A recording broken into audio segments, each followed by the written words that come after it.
से बात नहीं की। आई डोंट नो क्या प्रॉब्लम है। आयमा तुम्हारे लिए कितनी बड़ी मुसीबत बन सकती है, तुम खुद सोच के फैसला करना। फेमिना, मेरे बहन भाई मेरी जिम्मेदारी है, वकार की नहीं।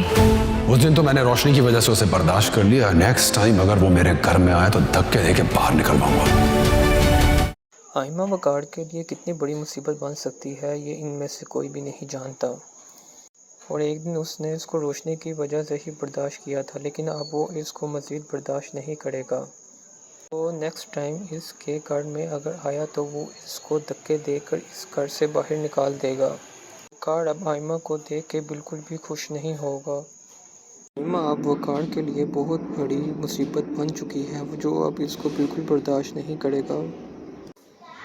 ये वही वकार है जो आयमा से बहुत ज़्यादा मोहब्बत करता था, लेकिन वो अब इससे बिल्कुल मोहब्बत नहीं करता और वो इससे जान छुड़वाना चाहता है। नेक्स्ट एपिसोड देखने के लिए वीडियो को लाइक और सब्सक्राइब कर दें।